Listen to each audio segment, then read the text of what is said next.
What's up, YouTube? Um, so, yesterday, Philadelphia became the first city with two sports teams losing a championship in the same day. How's it that Mike Tyson did in The Hangover? Nice! Nice! Oh, if there's ever a way for something to go wrong in sports, Philadelphia will definitely find the way to do it. Um, that's for sure. Listen, all that aside, this. I did my venting last night on Facebook, and you must excuse me for those who follow me on Facebook and saw my posts. You have to understand a lot of those posts came after the 3-run home run by Alvarez. And it was it was a heat of the moment thing. I mean, listen, there's I'm not saying anything that people shouldn't know about me right now. I'm passionate about these teams, and I love being a Philadelphia sports fan, even though we get kicked in the gut more of the times than one probably should. I still love. I wouldn't want to be anything else. This is my home. These are my teams, and ride or die. I mean, that's what it is. And there will come a time, and I've started thinking of it, the day after, right? That yeah, I am proud of what they were able to accomplish. Winning a National League pennant is not a small thing. There's a lot of really good teams in the National League. Let's not mistake, right? Let's not forget, I should say. And they were able to beat a few of those teams in the playoffs, and there's a lot of great moments in that. They made the most of their appearance in the playoffs. I mean, I know a month ago I was saying I just want to dip my toes in the water. I want to make it to the playoffs for the first time in 11 years, and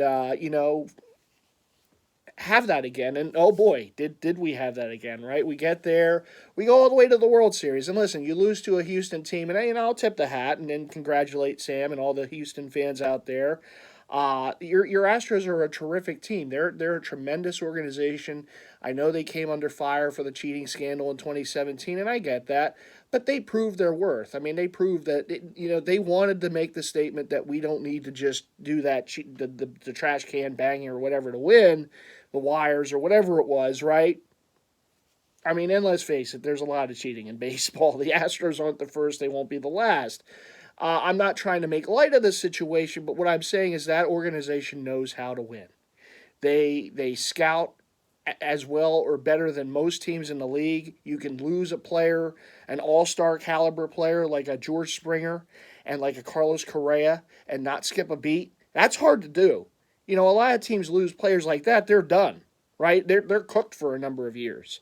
Not the Astros. They're able to find Pena. They're able to find Tucker and McCormick and all these different guys and these pitchers like Valdez last night, right? They're able to see to find these guys. Now, are they great right away? No, but they also coach them up in Houston, right? They have like this machine that just keeps going and going and going, and it wasn't always the way there. I remember the days where Houston was horrible, where they were a 100+ loss team, for how many years in a row, and then they finally put it together, right? And then, Philly's old GM kind of helped with that, and Ed Wade, right, getting those young players and starting to redo the system there, right, to redo what they had to do with the scouting situation and building that team up. And I remember they were on the cover of Sports Illustrated those years ago. What was it, 2014? It said, "Here's your 2017 champs," and they were right. Cheating aside, they were right, right? And they have a lot of talent. There is a ton of talent, and they don't go out and spend a lot of money on players. They'll make a smart trade here or there, like getting Verlander years ago, or Cole or what have you. But they're also able to get those young talent, and that's how you have to do it. And I will talk about that with the Phillies as well, going forward, and what I want to see as a Phillies fan going forward with this franchise. But the Astros are a tremendous team, and it really would have taken a Herculean perfect effort to beat that team in 4 games to win a World Series. It just would have, and the Phillies just ran into the wrong team at the wrong time. And that's what it is. What stings about it is the Phillies did have 2 series leads in the series. They won game 1, they won game 3 at home, and then they couldn't build on that at home. The next 2 games they got no hit. right? I was there. The next game, you lose 3-2. I mean, look, you score 3 runs the next after scoring 7 runs on 5 home runs. You score a total of 3 runs the next 3 games. That's not going to win. I don't care who you're playing. You can be playing the Mariners. You can be playing the Twins. You can be playing the Rays. You can be playing the Guardians. And in this case, of course, the Astros. And the Astros weren't tearing the cover off the ball, but they just did enough in those games offensively to win. And they had really good pitching performances by their starters and by their bullpen, who finished with, the third lowest ERA in postseason history or something like that, if I'm remembering it right. Incredible. Great performances by them. And, all you can do right now is tip the hat. Because, look, the Phillies got there, and they might not have been picked to get there when the playoffs started, but they did. And like I said, over time, we'll remember the good things, and we'll say, yeah, I mean, this was a great run. Hey, you know what? Thank you, Phillies, right? Thank you, Phillies, for this run. It stings now. It stung last night. It was right in the moment. And as a fan, right, it's short for fanatic. I mean, you want to see your team win. You never want to see them lose. You don't care who they're playing. You still feel you have a shot, and then you kind of don't. And it kind of takes in an instant. And we can talk about the decision to bring in Jose Alvarado. Would you have kept Wheeler in there in that situation? Personally, I would have, because he's still your ace. He's still pitching at a high velocity with the pitching.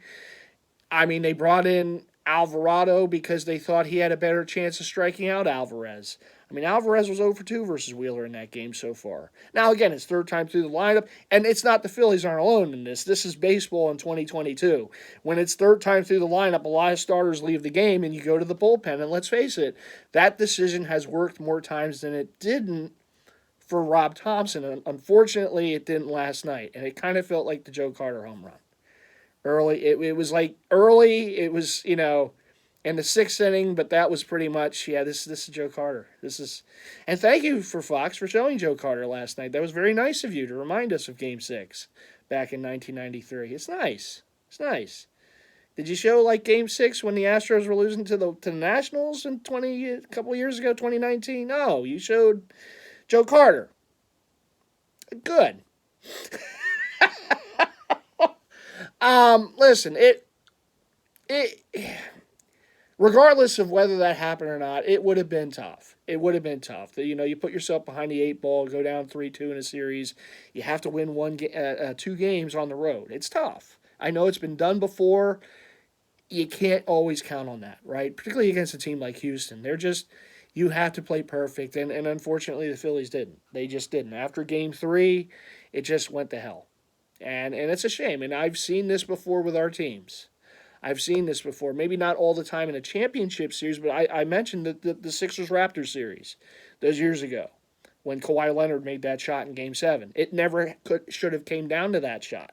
The Sixers were up 2-1 with Game 4 at home.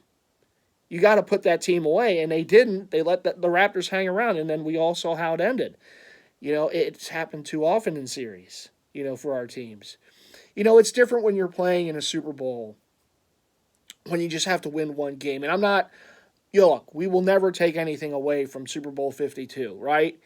But you only have to win one game. If the Eagles had to play a series versus the Patriots and you had to win 2 of 3, I don't know, maybe it doesn't happen, right? But it was one game. All you had to do was beat them that one time, and they did. Thank God. And we'll always have that, right? We'll always have that Super Bowl. We'll always have that great moment, right? It's different in these other sports because you have to win a series. You have to beat a team anywhere between 3 to 4 times to win to keep moving on and to win a championship. It's hard to do it. It's hard. We've seen some great teams, not just in this town, but other towns not be able to do it, not be able to come through, right? Some all-time teams couldn't do it, right? It's a hard thing to do because you do have to almost play at a perfect level for a prolonged period of time. And I'm not using any excuses. I just heard a thing on the radio, kind of a little reminder that, the Phillies played in more postseason games leading into the World Series than the Astros did, so their pitching was a little more taxed than the Astros and whatnot. Listen, end of the day, the Astros were a deeper team. They were deeper at the starting pitching position. They were deeper in the bullpen. And that paid dividends for them. I mean, when you have Valdez out there throwing heat, when you have that young kid that I'm blanking on his name in game for helping to no-hit the Phillies, and you have like just endless arms that they can go to. And you see the Phillies, who really only have a couple reliable arms in that bullpen that you can go to. And you have Wheeler, and you have Nola, and you have Suarez. But when Nola really wasn't pitching that well, right?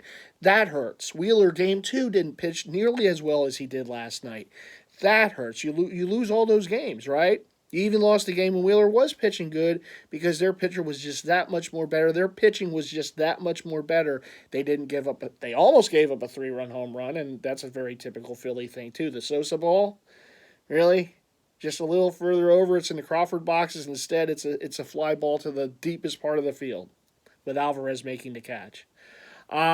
Maybe that's a difference in the game. If that's a 3-run home run there, maybe the Phillies win. Maybe there's a game 7 tonight. But unfortunately, them's the breaks. We saw it back in 2011 when a game at home against the Cardinals in the NLDS with probably the best Phillies team of that run, of those years, the 4 aces, everything, they lose 1-0. There were 2 balls hit, Ibanez and Utley, that would have been home runs any other night, and they got knocked down. Them's the breaks.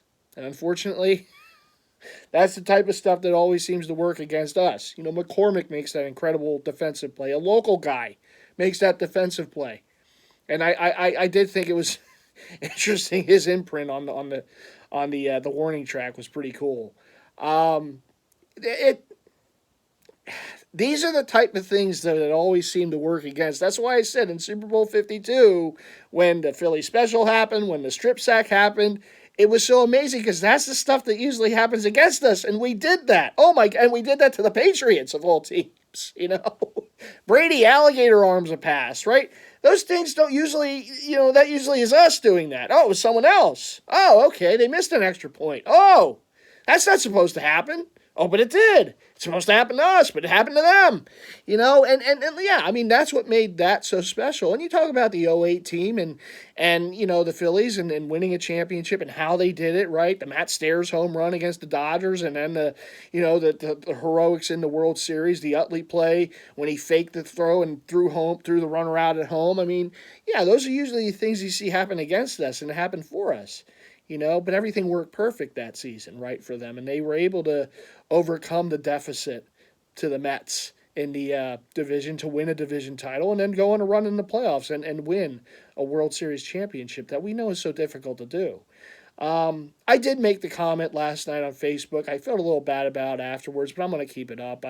In my lifetime, and I'm just talking about the championship appearances that I've seen for pro teams. I'm not talking Villanova, who won 2 national titles, and that shot over my shoulder right there, the big smooth shot to Chris Jenkins. That's another moment, right? That usually happens against the Philly team, and there's one doing it to North Carolina, right? The game-winning 3 in that championship game those years ago.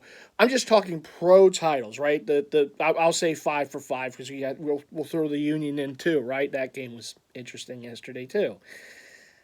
I'm going to get into that one a little bit. I have some gripes. I do, and I'm not a soccer head. I will raise my hand. I will admit I'm a novice. Okay, I'm not a big time pitch guy. But there's a couple things that I didn't quite like about it, and I'll get into it, but. So the 5 major teams in Philly, right? So the Sixers, Flyers, Eagles, Phillies, and Union, 2-8. And again, I can only speak from what I saw. Since I've been alive, there has been a few more titles, right? The Phillies in 80, I was too young for that. The Sixers in 83, as much as I wish I could have seen that, I was too young for that, right? I don't remember it. I don't have any remembrance of that team, that run. I don't remember the Phillies losing in 83. I don't remember the losses by the Sixers in the early 80s. I don't remember the Flyer losses in the early 80s and the mid 80s, right? I don't remember any of that. My earliest memory of actually watching a Philly team go on a run and be in a championship was the 93 Phillies, and we know how that ended. Joe Carter, which Fox loved to show us yesterday again, right? That was my first one. And so since that moment, since that 93 World Series, I've seen Philly teams in championships 9 other times after that. So 10 times total now. And I look, it's great. I can say I've seen them all in it. I've seen them all on the biggest stage. I've seen 2 championships, the '08 Phillies and Super Bowl 52 Eagles, and I'll always be forever thankful for that. And I don't want to belittle that because I understand there are fans that never saw one championship. So I understand. But I'm just talking as a Philly fan. I'm talking as a Philadelphia fan. I can't talk as a fan of another city. That's not what I am, and that's not what this channel is. I'm a Philadelphia sports fan, okay? And most of my videos are going to be about the Eagles. But since the Phillies made a run, we're going to talk a little about the Phillies, right? We're going to talk about a little about baseball and sports in totality now after another loss. It's 2-8. It's 2-8. And most of those years, and why is it 8 losses? Most of those years, part of it is because they played the better team. And that's just what it is. At the end of the day, you can cut it up any way you want. You can cut that pie any way you want. They lost to the better team. And it sucks that we always seem to play the better team. You know? I mean, talk about going up against juggernauts. That's all the Philly teams know how to do. You know, the Flyers, it's like they're either playing, you know, before I was old enough to remember, but they're either playing these great dynasties like the Islanders or Edmonton, or now they play teams that become dynasties. 97, it was the Red Wings. 2010, it was the Blackhawks. They become dynasties. When do we play the Predators? When do we play the Coyotes? What? Sorry to Resin Bay Area. When do we play the Sharks? Give me one of them. Okay. I know that there's a pride thing. I get it. When you win a championship, I don't care who you beat, because guess what? It's a grind. You have to go through the regular season. You have to go through the playoffs. The playoffs is like a whole nother season in some of these sports, right? You have to go through all that. You have to be healthy. You have to have luck. You have to have all that on your side. Those teams don't choose who they play in the championship. It's not up to them that, oh, well, there was an upset, so that's why this top team didn't get there or whatever. It's like it's not the Phillies' fault that the Mets couldn't beat the Padres and the Dodgers couldn't beat the Padres either. It's not the Phillies' fault. They played who they played, and they did beat the defending champion Braves, and they beat the Padres, who beat those other teams, right? But it's not up to you who you're playing.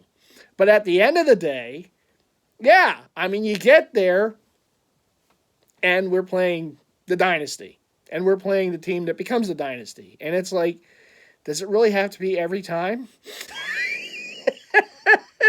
I've seen other teams play, and again, like I said, it's a grind, and I will always give props to who wins, because I know it's hard to do.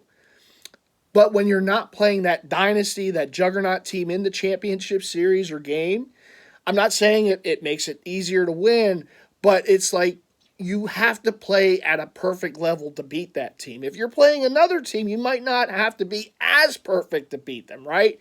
You just have to do enough to win.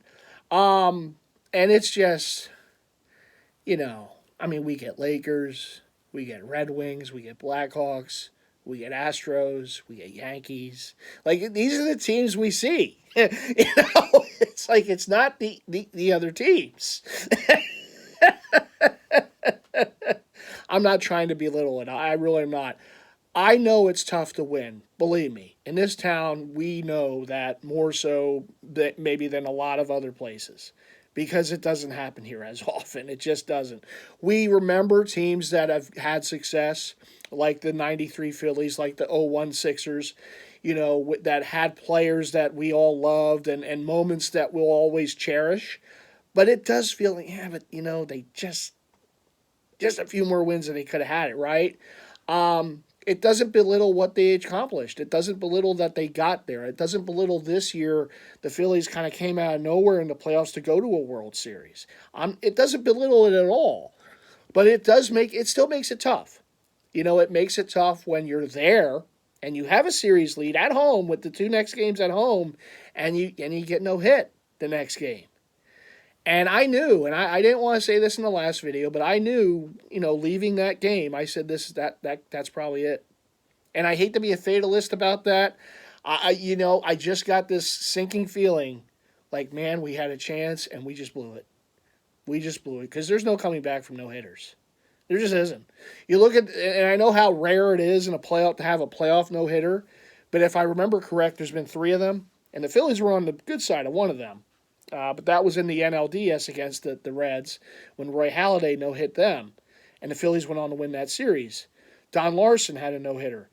They went on to win that series. The Astros had a combined no-hitter.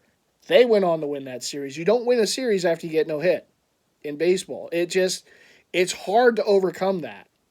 And it really, no matter when that happens, game 1, game 4, game 5, it's hard to overcome something like that, particularly if it happens in your own home building, or stadium, I should say.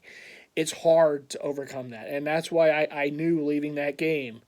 I'm sitting there on 95 driving home, and I'm like, we probably just lost it. We probably just lost it because it's hard to overcome a no-hitter. And now that all the momentum's back with Houston.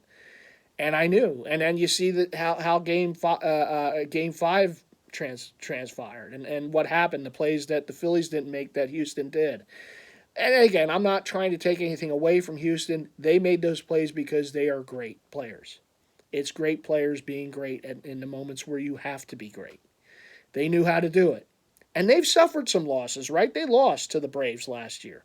It makes you more hungry. What is it that Kelsey said, right? Hungry dogs run faster. That's what it is. Maybe if Houston would have beaten the Braves last year, they're not as hungry. Maybe the Phillies get them in a better spot. Maybe we win against them because they already won. They're just going to keep winning, right? Next year, maybe the Astros don't win because they won. They kind of shut the critics up about the cheating stuff, right? This is it. They were that much more determined to win it, right? So they did. It's kind of time and place. It's when you play an opponent and how you play an opponent. It depends on whether you're going to win or not. It does. And the stars sometimes just won't align for you, and it aligns for that team, that other team. They make just that much more plays than you. It's tough. And, you can break it down any way you want. Again, we can talk about the decision about do you go to Alvarado there, you keep Wheeler in. I don't know. At the end of the day, it was a decision. And baseball is all about decisions. Sports is all about decisions. It's either going to go right or wrong, and it's easy to second guess it once it goes wrong. I'm sitting here on the recliner. How many other people were sitting in their chairs and bars and wherever watching these games? The pandemic crew outside Citizens Bank Park last night, second guessing that decision after it happened, right? And we all kind of knew. We're sitting there going, oh, why is he taking Wheeler? I know there's runners at the corners. There's one out. Wheeler could still get out of it. He is pitching well. Maybe you're just trying this once too often there, Rob. Once too often. Let's let this play out with your ace in a Game 6 situation, with an elimination situation. Listen, this is a decision he made. It worked for him many times in the playoffs. He went back to it. It didn't work. And that was a deflating feeling when that ball was absolutely crushed over that wall. And it was like, yeah, this is Joe Carter all over again. This is Game 6. It didn't win the game, but it felt like it won the game. And it's tough. We have to go through moments like that, but other sports fans do too. And I know I heard it, yesterday on my post on Facebook. I know a couple Minnesota guys came on. I see you, Jake. I know. And I get it. I understand. And listen, believe me, I hope someday you see your teams win. I really do, because I know what it feels like, to get it. I remember 2008. I remember Super Bowl 52. It will just always be with me. No matter what happens from this point on, I'll always say I was at those parades and I have fond memories. I still have confetti from those parades and little sandwich bags, right? The memories. I mean, you remember that kind of stuff.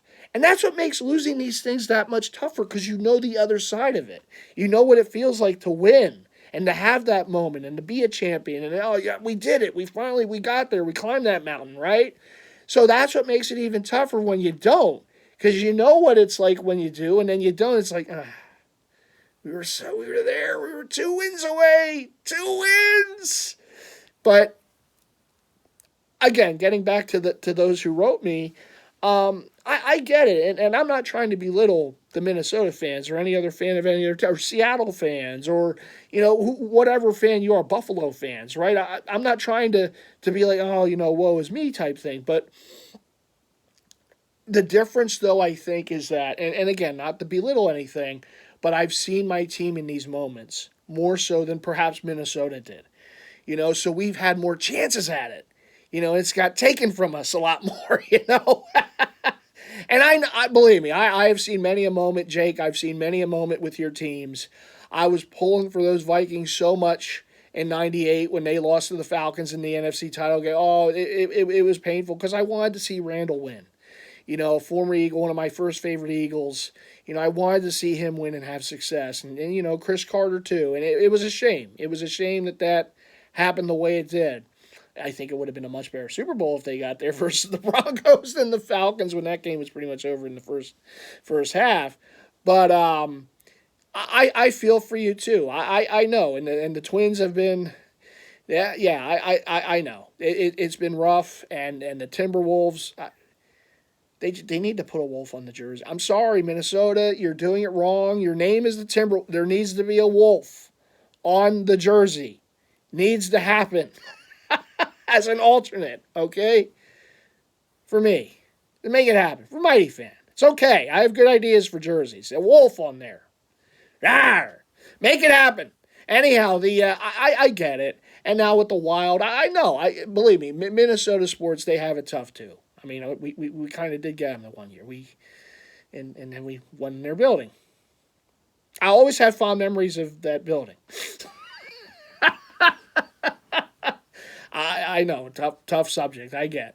But I think it does because when you see your team at the pinnacle that many times, and 10 times, I'm 44, 10 times is still, look, it could be more than 10 times, I know it, but I've seen them there that many, and I'll always be thankful for it. I've gotten 2-8.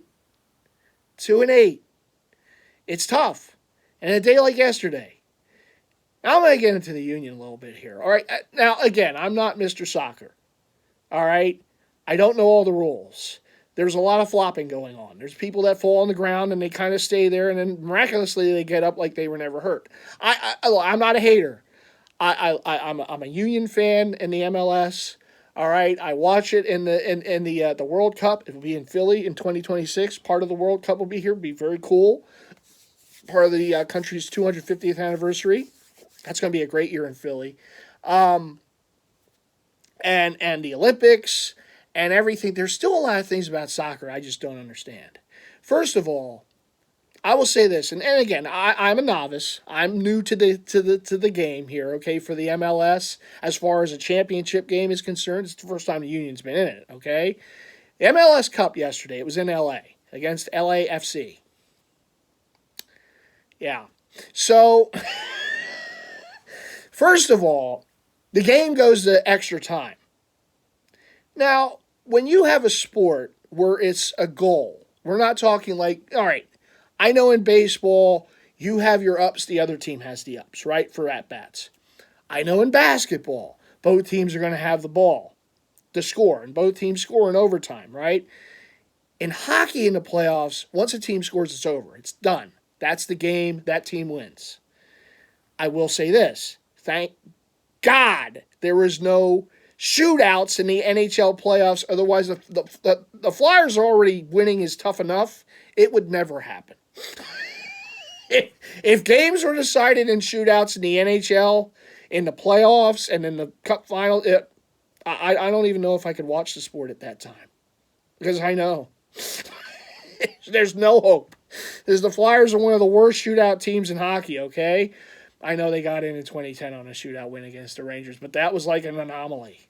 That's what made that run so special. Just that alone. So the Union, it's a what was it, 2-2. They're in extra time, late in extra time. Union score. I think the game's over. I'm going crazy. I'm throwing the towel around. I'm all, we won. And it keeps going. Because I forgot that you go throughout that's stupid. That's fugazi. Once a team scores an extra, it should be over. That should be the end. There should be no more time. That's it. It's sudden death, and I think that's how they got to do it, because it sucks.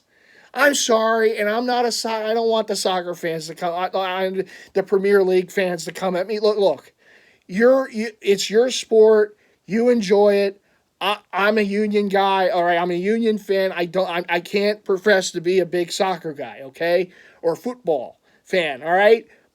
That's not me. I like my team. I watch it when they're playing. I understand a bit of it, but you got to have the situation where if it's in extra time, the first goal wins. You have to have sudden death.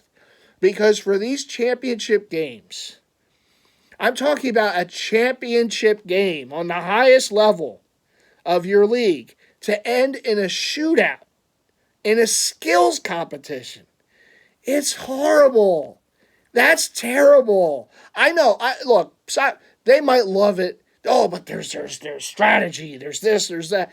It's a skills competition. You're winning the game on a skills competition. That's not right. And I know it's gone on forever. I remember when the U.S. women's team won the Olympics, right, with Brandy Chastain, and they won in the shootout, and that was all exciting, or the penalty kicks or whatever. That was all exciting. Oh, look at us, USA, USA, right? I understand that happens. It's how Olympic games are won. It's how, I don't know, I'm assuming Premier Leagues are won, and these other high-level championship games, World Cups, right, all this stuff, but it's a skills competition at the end of a game. It's not right. It should be sudden death overtime. Whoever scores, that's it, you win. And I know it's hard to continually do the overtime because, I mean, players are going to drop like flies. I get it.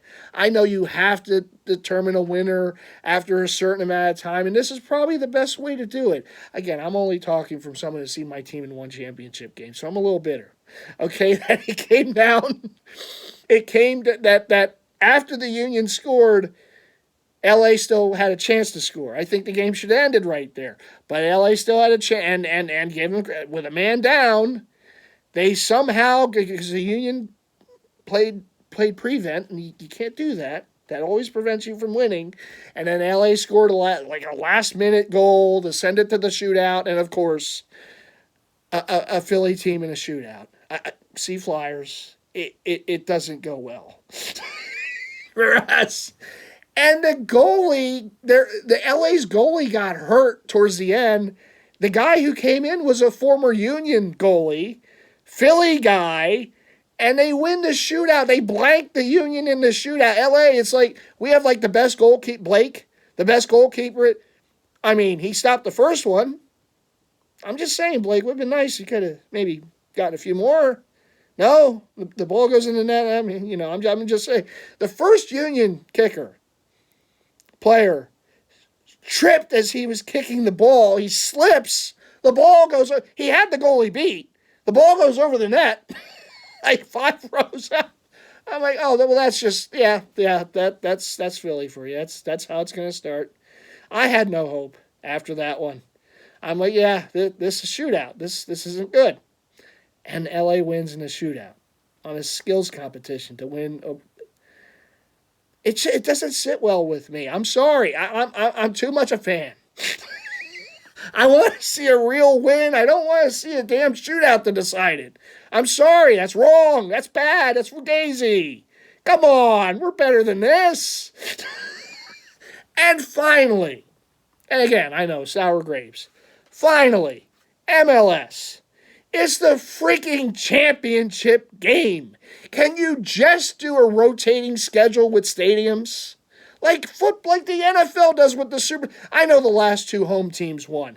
It's very rare. It's an anomaly the last couple of years when Tampa and the Rams won.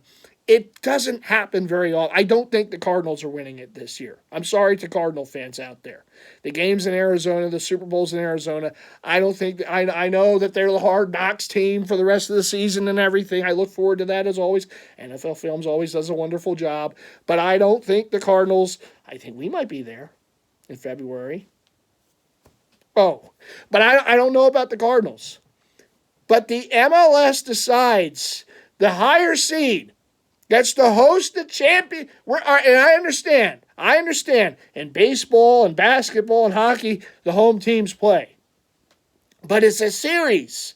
You're not playing in one place the whole time.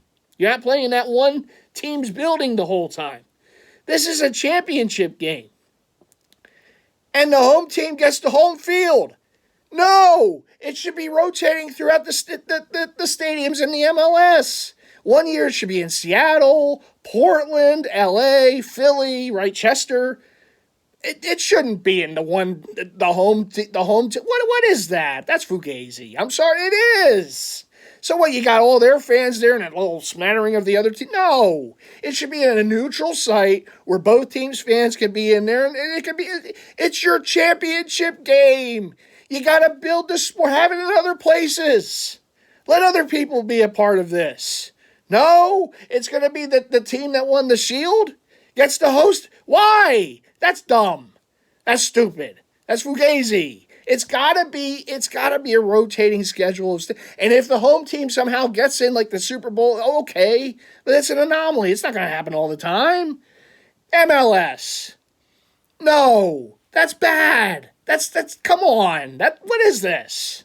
I'm like watching this. I'm watching all those LA fans with their flags. I'm like, what? Why is that game there? It's the freaking champion. Have it in some other stadium. It just makes no sense. Again, if it was a series, okay. If one game's at Subaru Park in Chester, one game's out in L, I could see that. But it's one damn game. You don't play it in one team's home state. That's dumb. Bad. I'm choked up about that. Come on, that's awful. Terrible. As Barkley was terrible. No, I don't understand that at all. That made no sense. I know there's rules, it's tradition. Tradition. It's stupid tradition. Sometimes tradition is bad. Okay? So anyhow, that's how the Union lost. And then the Phillies happened. And then it was, you kind of knew. I knew. After that Union game, I'm like, yeah, how the Union lost that game in such Philly fashion. I'm like, yeah, this isn't boding well. This, and then the Phillies game happened. It's like, yeah, I kind of saw this coming. Flyers won. You know, the one Philly team that won yesterday was a regular season game. Well, congrats to the Flyers that they won. It wasn't an 0-for-3 day, but I would have traded the Flyers' regular season loss for at least a Union or championship where the Phillies playing Game 7 tonight. MLS. All right. We're just going to have to win that Shield next season, Union. That's what we're going to have to do.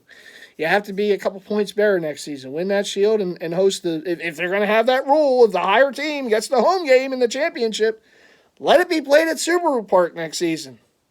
We'll see how good those other teams are then. Let LA have to come here. Yeah, we'll see. We'll see. We got something for you, LA. Don't you worry. We know you're not even the favorite team in LA. You're basically the Jets. but they won, so now they'll be the favorite team. LA. Their drums. I got a drum. They were banging drums. They were cheating. They knew something about those drums. It's exciting. I will say this. It's exciting. I am a novice. I'm a Union fan, so I don't follow the league and follow the sport big time. I appreciate it. I've learned a bit about it. I think some of the things are kind of weird, but I do appreciate it. And if you're a diehard soccer fan, I tip the hat. That's your sport, and I respect that. But as a novice, I watched that game yesterday, and I'm like, why? Why? Why? It should end. Someone scored in extra time. That should be the end. No, we keep playing. Why? It should be over. Now, look, the Union could have won in extra time if they just didn't allow LA to score with 2 minutes. 2 minutes left. It would have been over. And then the damn shootout happened. The bane of my existence is shootouts. And losing in championship series. And games. So anyhow, that is that. That's my little rant. Listen, about the Phillies, I do tip the hat. I am thankful for the run they gave us. I think there's work to be done. I think something they must do is improve the starting pitching. And I know they have some young guys coming up through the system. That's awesome. You got Painter, you got Adele. and company, and it's going to be interesting to see. But prospects are prospects. You never know, right, until they actually hit the major league fields and see what they can do. I know Painter was the pitcher of the year in all of minor league baseball, which is it makes it. Listen, it makes it fun to know of what could be in the future, right? There's decisions to make. Obviously, I know a lot of people are down on Reese right now, want to trade Hoskins and Castellanos and all this and that. Listen, I know we have a lot of George Steinbrenners. When things don't go right. uh, this player has to go, and that player has to go, and that has to go, that has to go. Listen, I will say this about Reese. I'm not the biggest Reese Hoskins fans. I know he has his downfalls. He's not a very good defensive first baseman. He'll never be. Um, he still gives you 30 to 35 homers a year and about 90 RBI a year, and that's listen. We know he at times he disappears. He a lot of hitters do it. We zone in on our guys because they're our guys, but you look around the game, there's a lot of players that go through hot and cold streaks in baseball. I mean, that's what baseball is. You marvel at the players that don't have very long cold streaks, that are able to stay at a type of playing field throughout the whole season. It's rare, and that's what makes those players that much more special. Um, I look around at the free agent crop of first basemen, and there really isn't anyone that I would pluck to be the guy. I don't know if Hall is going to be an everyday first baseman on this team. He has trouble hitting lefties. He, to me, is more of a DH type candidate than a everyday first baseman. There was some talk about moving Alec Boehm to first base, and maybe that's something that they can consider. But then what do you do at third base? I mean, then you have to get another third baseman, and you have to kind of, I don't know what the crop of third basemen are in the free agent pool, but you got to do that, or you got to make a trade, and maybe you trade a Hoskins or a Nola, you get a third baseman. I don't know. There are options. Some caller last night said Sosa should be there every day. No, as Mundo Sosa is not an everyday third baseman. He's a nice player. He's a role player. He's not an everyday player. And he's not an everyday third baseman. He just isn't. He again, a nice player. It was a nice move that was made by Dombrowski to bring him in from St. Louis. But he's a role guy. Him every day, you really start seeing the warts then after a while. And he's a hole in that lineup hitting-wise. You think Reese can be a hole in that lineup. Sosa could be and I know he came close to getting that 3-run homer yesterday. But in a couple weeks, that would have been a home run the way things were going for the Phillies a couple weeks ago, right? But he's a hole in the lineup. I just don't think I would trust him to be an everyday third baseman. You do need a third baseman. I know Alec Boehm doesn't have a lot of power, and I'm a little surprised by that for his size. But if he's going to continue to hit for good average and be a good RBI guy and continue to improve at third base, which he has throughout the season, I'm okay with that. All right, I'm not expecting Alec Boehm to be your big bopper. Okay, we have other guys that can do that. If you move Alec Boehm to first, what do you do at third? Who do you put at third? Is there a third baseman that you can get? Is there a third baseman with power? That you can bring in. And maybe there is. I don't know. I don't see, I haven't really looked at the crop of free agent third baseman. I know first base is really thin this offseason. Starting pitching wise, I think it's also a bit thin. I mean, outside of DeGrom, and I don't expect the Phillies to get I would be pleasantly happy with getting Jake DeGrom, but I don't think they have that much stupid money to outbid a team like the Mets to bring him back there, or the Yankees, or Dodgers, or one of those teams that would probably be in the sweepstakes for a DeGrom. I would love to see them make a move at second or shortstop. I know we're going to lose Gene Segura, and thanks to Gene for the years here, I think it's time. I think it's time to make a move there, bring in another player, whether it's a Xander Bogaerts or a Trey Turner. I think that's the move. And I think that if you get, let's say, Trey Turner, he's your perfect leadoff hitter.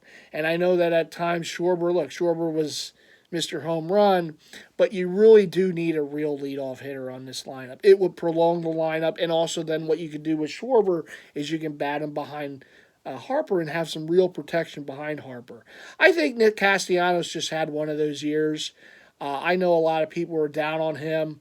I think he'll bounce back next season. I think we'll see, I don't know if we'll see 34 home runs as he hit a couple years ago in Cincinnati, but I think you will see better power numbers from him next season, and we'll see that extra base Nick, that extra base swing that he has. I think you'll see a better Castellanos next season. That's just my thought. I could be wrong. I mean, I get it. A lot of people are down on him, and I can see why from his performance and lack thereof at times. But he's, I think if you put him in another role, I think he could succeed a little better. I think he's more of a DH, obviously, than a left fielder. Or right fielder rather. I know he made some plays defensively, but I like him more in the DH role on this team. Harper will have that surgery, I believe, the offseason. It probably will mean he won't be the right fielder to start the season, but from what I heard, he could be a right fielder again next season, and that's a good thing. So you're going to need Castellanos out there at right field probably to start the season, and then when Harper's fully healed and ready to go, he's your right fielder, and maybe Castellanos shifts to the DH position, which is really what he should have been this season, had it not been for the elbow issue for Harper. The outfield, I mean, again, probably going to start with Costi at right. It will be Harper as the season moves along. You did make a good move, I believe, in bringing Brandon Marsh here from the Angels. I think that's a solid move. He's a young player. He's, 24? He's one of the youngest guys on the team. I think he has improved. You can see him with a better, with some better hitting instruction, maybe be a better hitter as time goes on. Defensively, I know at times he's known as a defensive player, and at times he kind of didn't look that great defensively, but I think he'll be fine. I'm okay with him as your center fielder, and in left field you'll have Schwarbaum. So I'm okay with that. I think the outfield looks good. If they keep Reese, which I think they will, I know there's going to be a lot of talk. I mean, he is going into his final season. I'm sure there'll be some trade talk, and based off what he did in the postseason, I know the World Series wasn't as great, but he did have some moments in the postseason. Let's not forget 3-run home run against the Braves, the comeback, homers he hit against the Padres. He was a successful player in the postseason, and it got a lot of look from other teams. There might be some offers, and we'll see. And it's up to the Phillies if they want to move him or not. I would be a little weary only because I don't know what they will do at first base unless they move Bohm to first. And then again, my question is, what do you do at third? You gotta replace something, and you're already going to have to replace second base. You're going to have to put some money at that, or shortstop, depending on what position they want Stott to play next season. You're going to have to put some money into that, whether it's Bogarts, whether it's Turner, whether it's another player. Whether you make a move, a trade, you're going to have to do something there, and it's going to take some money, even if you get a guy in trade to extend that contract. And that takes money. So now you're already paying, your second or base or / shortstop position.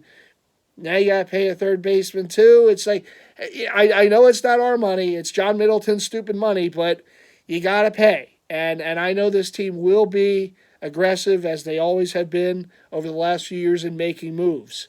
But with that said, I'd also like to see them get better at scouting. I know we have some really good, at least on paper, and we'll see when they come into the majors, young pitching talent.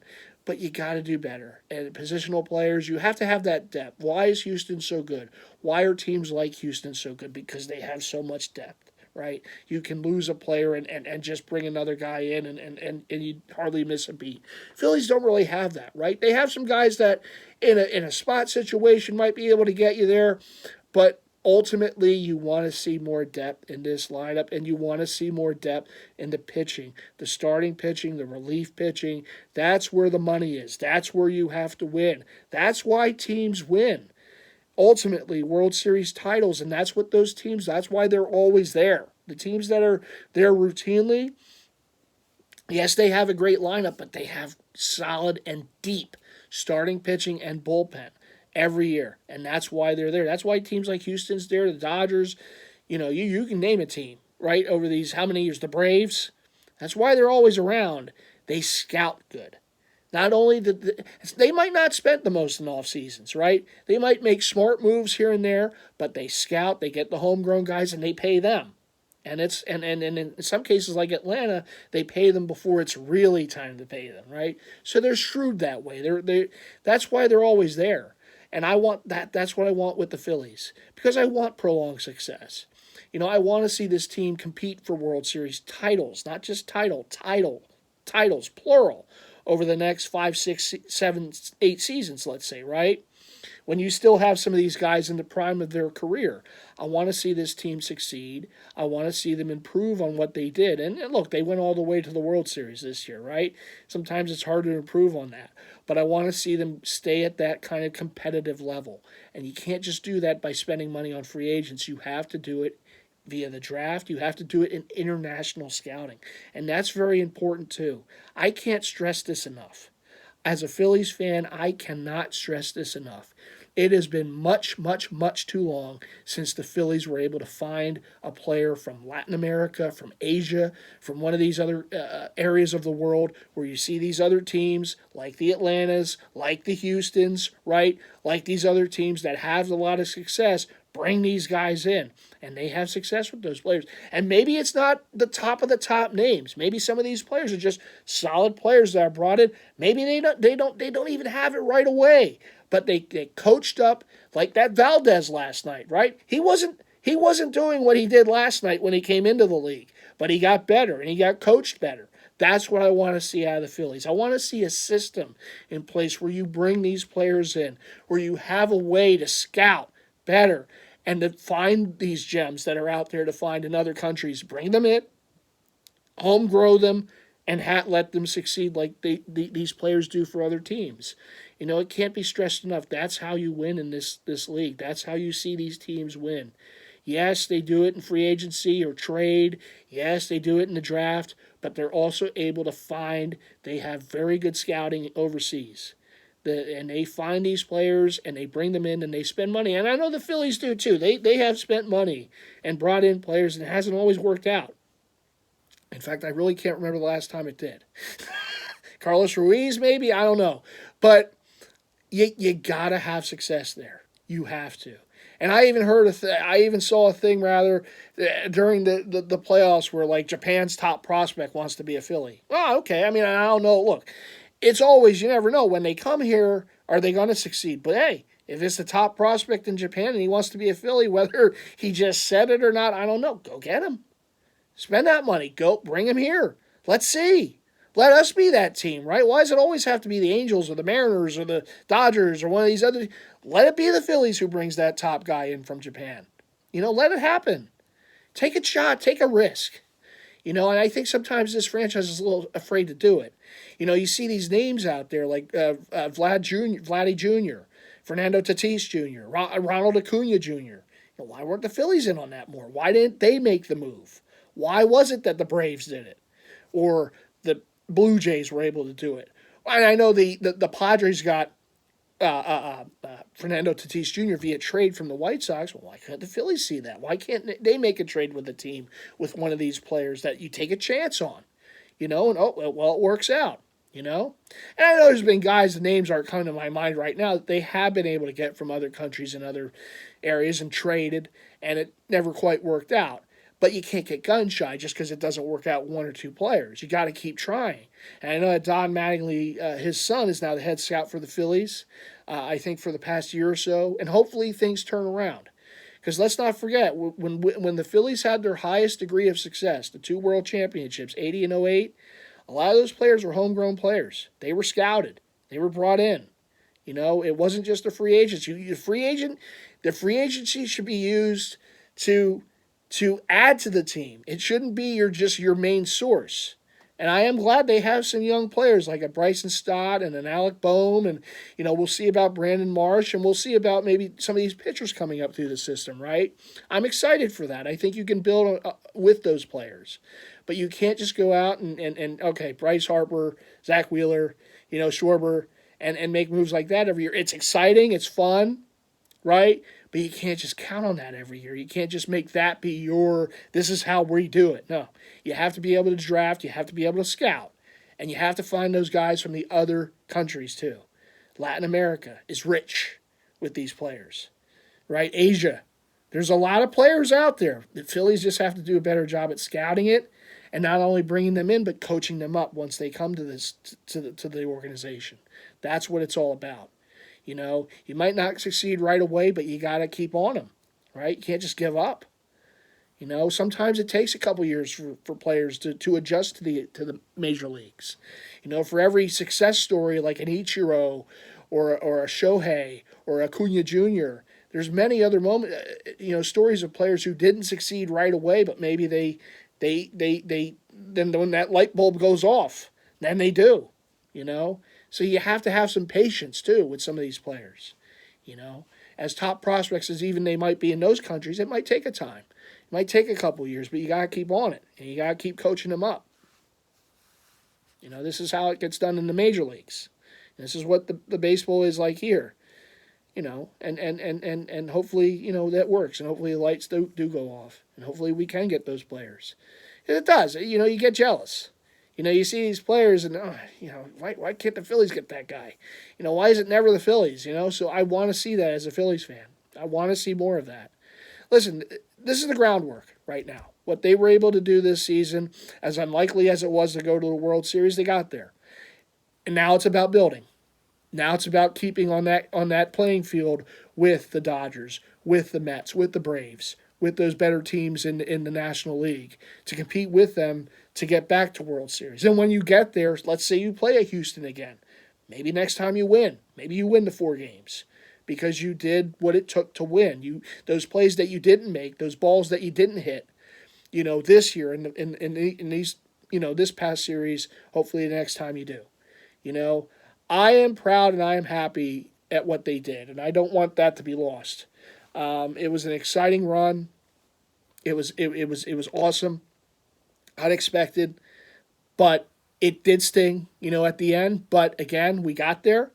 They made some noise. I think that you can dispel the Harper didn't show up in the playoffs. Oh yeah, okay, I guess he did. Moments that we'll always remember. It's a shame it couldn't end in a chip, but you build. And I know that the one thing I do know is this franchise is committed to winning, and they have spent the money to do it.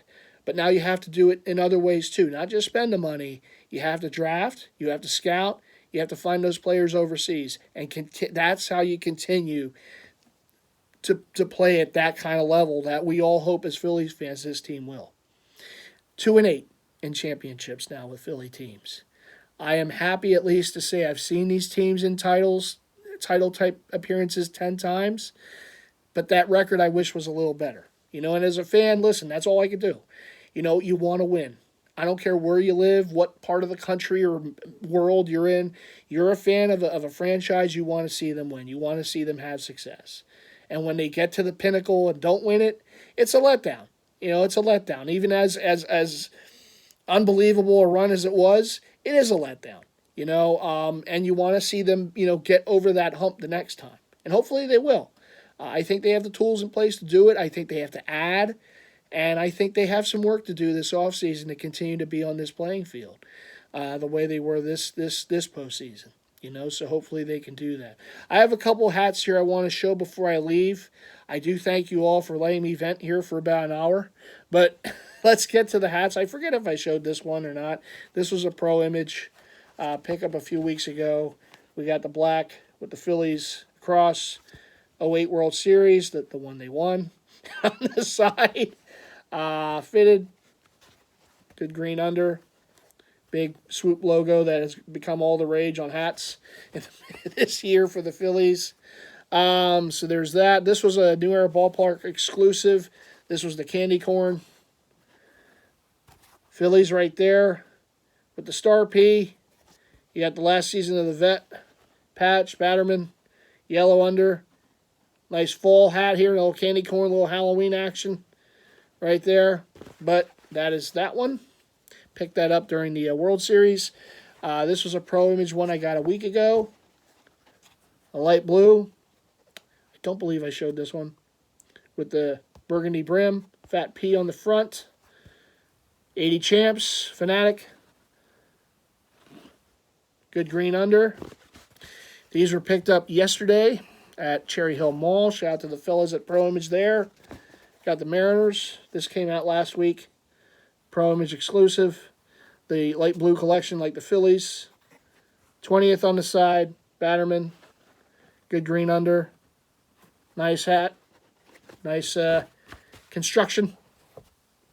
This is one of the ones from this week. Jake, here you go. And the Twins fans, Minnesota fans. Minnesota Twins, two-tone, green under. All-Star Game, 85, goes with Kirby Puckett. There you go. And last but not least, I see you, Mac. I know. Got your Syracuse right here. And I got this for your Rivalry Carmelo Anthony Syracuse jersey I got from Rivalry. Thanks again for that. Good gray under, Syracuse, and it has the Final Four patch that Melo and the Cuse won in 03. Right? 03? 03. Yep. Cuse on the back. Good gray, white gut Mac. If you want one of these, they're at Lids. Check your local Lids. Beautiful hat. Goes perfect with that jersey. So, Combo Wombo. You will see that Combo Wombo someday. Speaking of, I know I haven't done the Combo Wombo Wednesdays on Instagram, on my Instagram page. I apologize about that. You know, Phillies were making a run. I was just way too caught up with that to really do anything else. So I will be getting back to the Combo Wombo Wednesdays this Wednesday on Instagram. Be sure to check that out on my IG page, at MightyFan. You can find me on there every Wednesday. I promise I'll be getting back to the Combo Wombo Wednesdays with MightyFan on Instagram. I will also have more content here on this channel, on YouTube. We're going to get back to the season of the fan this week. The Philadelphia Eagles, right? They're 8-0. They take on Washington next Monday night to try to go to 9-0 at home. We'll see. You know, it's been a fun run for them so far this season, and we'll get more into that as the season continues. Also, I'll have pickups. I'll have more in the In the Life series. So I guess this video was kind of both, right? It was an In the Life season of the fan combo wombo. I hope you all enjoyed it. I know it's an hour of yep, but I had some stuff to get off my chest, man. I thank the Phillies for the run. I do. I don't want that to be understated. It was awesome. It was unexpected. It made it fun.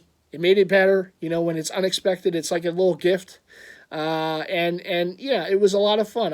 Houston was just a better team. And you can't play the way the Phillies did the last 3 games in the series and hope to beat a team like Houston. It needs to be better. And hopefully, you know, they'll get to a point where they can be here again very soon. And hopefully the next time, you know, they can get the trophy, you know, and they can be the ones winning, and we can have a parade and have all that fun stuff that I have at least experienced a couple times with other teams. I wish it was more, but it is what it is. As a fan, as I've always said, we can't do anything. All we can do is watch the game or be at the game watching it. There's nothing we can do. We're not playing. We're not managing. Sometimes we wish we did, but we don't, right? All we can do is root and hope. And sometimes that's all you have is hope. You know, and when the teams make a run, it's fun, and it's exciting, and the community, and everyone gets together, and it's a great time. And I wish for more of it. I really do. I think we are in a good spot right now in Philly. I think there's a lot of good things going on. I think the Phillies showed what they could do. The Union, with some of those rules, I still wish was not quite the way it was, but it is. Nothing you can do. You know, the Eagles, you know, doing what they're doing, that's a winning franchise. That's a team committed to win. The Sixers and Flyers, it's still early. The Sixers, I know, have some issues. I get it. It hasn't been fun so far. But then again, they have seasons where they look great in the regular season, and they can't get out of the damn second round. So maybe this year, they'll have like a lesser regular season, then they'll get out of the second round. See? Anyhow, what do you always got to do? You got to leave those likes, right? Like. You got to subscribe if you haven't already done so. Make sure to hit the bell icon so you're notified to all future content from yours truly. I will see you again soon with the next video, and you all take care. All right, everyone.